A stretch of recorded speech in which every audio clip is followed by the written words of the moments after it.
السلام عليكم ورحمة الله وبركاته. اهلا بيكم في فكرة جديدة من فكرة توتة. النهاردة هعمل لكم البانيه صوابع المقرمشة التحفة دي، وده الطبق الرئيسي بتاعنا، ودي بطاطس. ادخلوا الفيديو شوفوا انا عملتها ازاي. عايزة اقول لكم هو استوى من جوه. بصي لو عايزه تطلعيه بالشكل ده كده تابع الفيديو خطوه خطوه. لو عملتي لاولادك مش هيبطلوا يطلبوا منك. ولو عجبك الفيديو وانت بتتفرجي ما تنسيش تعملي لايك وشير وسبسكرايب. ولو اول مره تتفرجي عندي على القناه شغلي زر الاشعار عشان يوصلك كل جديد من فيديوهاتي. يلا بينا نبدا نشوف انا هعمل ايه النهارده. نتعرف بقى يا جماعه على المقادير بتاعتنا. اول حاجه انا معايا صدر فراخ كده اللي انا لسه ما قطعتوش، هقطعه معاكم، وطماطم مبشوره، بصل مبشور، معلقه كاتشب، نص ليمونه، معلقه صغيره بابريكا، كركم قصدي، توم باودر وبصل باودر وزعتر، ومعلقه صغيره سكر، وتوم مفروم، فصين كده توم مفروم، ومعلقه صغيره خالص ملح، فلفل اسود، نص ليمونه. ما تكتريش الملح عشان لما نيجي نعمل بالبقسماط او بالفيجيتار بيبقى متبل. يلا بينا بقى. اول حاجه انا هقطع البانيه بتاعي شرايح صوابع، مش هعمله شرايح اللي هي المعتاده اللي احنا بنعملها. بصوا بقى، اول حاجه انا هعملها اهو كان في حته مقطوعه اهي، انا هقطعها بقى صوابع. بسم الله الرحمن الرحيم. تدوسي جامد كده على البانيه بتاعنا عشان تعرفي تقطعي الشرايح بتاعتك، ما تفضلش تروح وتيجي اهي. بسم الله الرحمن الرحيم. بصوا قطعتها ايه صوابع اهي بالحجم ده. تمام. تدوسي جامد كده عشان تطلع معاكي. لازم تكون السكينه اللي معاكي حاميه او سكينه مشرشره زي دي كده. هكمل بقى التقطيع ده وارجع لكم تاني نشوف هنتبل البانيه ازاي. اول حاجه هعملها بقى يا جماعه بعد ما قطعتها كده كلها شرايح وصوابع، اول حاجه هبدا اعملها هضيف الطماطم بتاعتي. طبعا انا حطيت قشر طماطم عادي يعني. تمام كده. وهحط البصل،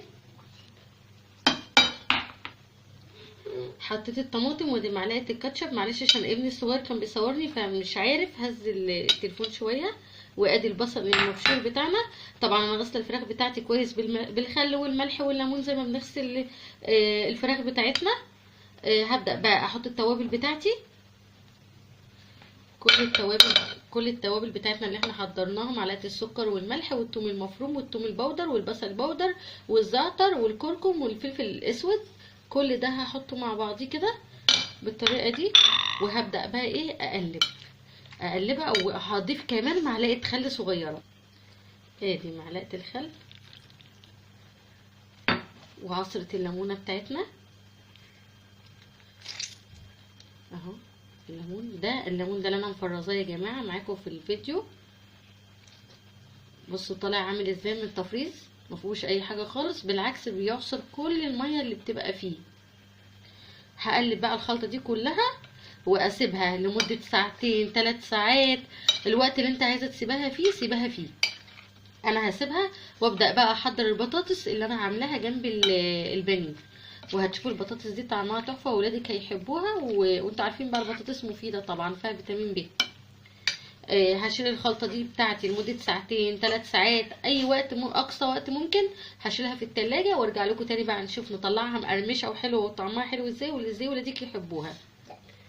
ودي بقى البطاطس انا بعد ما غسلتها كويس كده ونقعتها في ميه كتير وغسلتها، هفضي عليها ميه، اخلي الميه تغطيها بالشكل ده كده، واحطها على النار لحد ما تتسلق معايا. بعد ما تتسلق بقى هنشوف احنا هنعمل معاها ايه. البطاطس والفراخ البانيه المقرمشه عشان ولادك يحبوها. وطبعا غير لهم دايما في الاكل عشان يحبوا الاكل.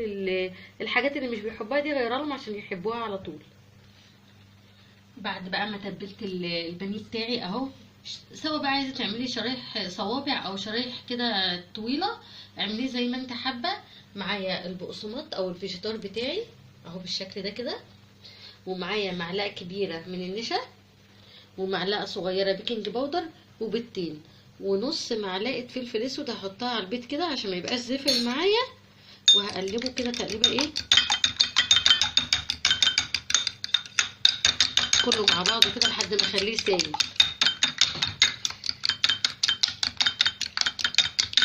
ادي البيض بتاعنا عشان ما يعملش زفاره، بس مش لازم نحط ملح عشان عندنا فيجيتار عليه ملح واحنا متبلين الفراخ بملح. هجيب بقى ايه الفيجيتار بتاعي، احط معلقه النشا الكبيره بسم الله الرحمن الرحيم، ومعلقه البيكنج باودر بالشكل ده كده، وابدا ان انا اقلب كل ده مع بعضيه. هقلبه كويس قوي. مش لازم بقى دقيق وتحطي في دقيق وبيض ولبن وترجعي تاني تحطي في بقسماط، لا ده هيعملك طبقه حلوه قوي ومقرمشه ولونها ذهبي. هبدا بقى بسم الله الرحمن الرحيم اخد بقى حته قطعه كده احطها في البيض، واحطها في الخلطه اللي احنا عملناها اللي هي الفيجيتار بالنشا بالبيكنج باودر بالشكل ده كده. لازم اخليها تشرب خالص منها خالص على قد ما اقدر. تمام كده اهي، وارصها كده ايه في الطبق بتاعي بالشكل ده. اعمل كمان واحده في البيض. طبعا البطاطس بتاعتنا على النار بتستوي، والفيجيتار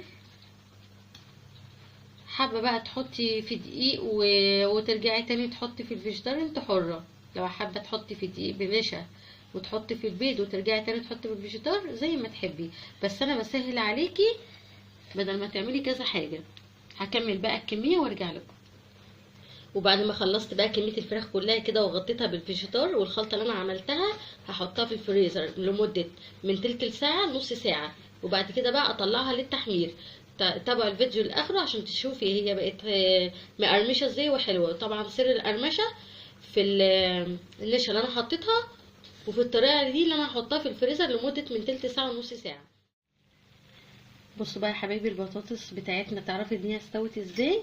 البطاطس اللي هي لسه طالعه جديده دي لما تفتح دي كده خلاص كده البطاطس دي بتاعتنا استوت. اقشرها بقى واشوف نعمل فيها ايه دلوقتي. وادي البطاطس قشرتها وقطعتها كده على نصين اتنين، يعني الواحده على اتنين الواحده على اتنين بالشكل ده. معايا بقى طاسه على النار وابدا احمر البطاطس بتاعتي فيها. طبعا انا مسخنه الزيت خالص. وبعد ما حمرت البطاطس دي بقى كده هديها رشه كمون ورشه فلفل ورشه ملح. تمام كده كده بقت زي العلميه 100. تعالي بقى نخش على البانيه. انا طلعته من الفريزر. بصي البانيه بقت ناشفه ازاي، هو قعدته بالظبط ربع ساعه في الفريزر. يلا بينا بقى نبدا نحمره في الزيت بتاع البطاطس اللي احنا حمرنا فيه البطاطس. ودي الزيت بتاعنا مكان البطاطس. هبدا بقى احط البانيه بتاعي وهو بارد شويه كده. انا وطيت عليه خلاص، خليته بارد شويه، وهحط كده عشان ايه ما يوقعليش البقسماط او الفيجيتار اللي انا عاملاه بيه جوه الزيت ويتحرق مننا. الطريقتين دول اللي هيخلي الزيت بتاعنا ما يتحرقش، ان انت تحطيه في الفريزر وانك تحطي على النار كده على الزيت وهو بارد، وبعد كده تعلي عليه النار. انا كده عليت النار عليه.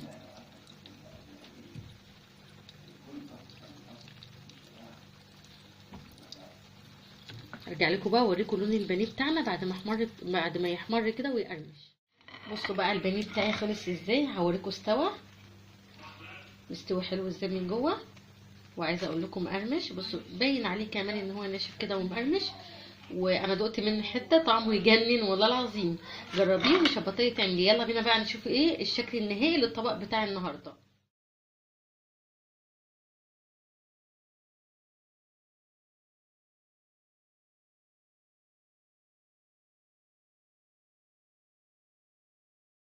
وادي يا جماعه الشكل النهائي للطبق بتاعنا. عايزه اقول لكم تحفه ويجنن، ولو عملتيه لاولادك مش هيبطلوا يطلبوه منك. انا حطيت تحت كده هنا في الرغيف طماطم. انت ممكن تحطي خيار، تحطي خس، تحطي اي حاجه هما بيحبوها. لو عجبك الفيديو، انا اسفه سوري، لو عجبك الفيديو متنسيش تعملي لايك وشير وسبسكرايب. ولو اول مره تتفرجي عندي على القناه اشتركي من زرار احمر فيه كلمه اشتراك وفعلي زرار الاشعار. اشوفكم على خير في فيديو جديد، والسلام عليكم ورحمه الله وبركاته.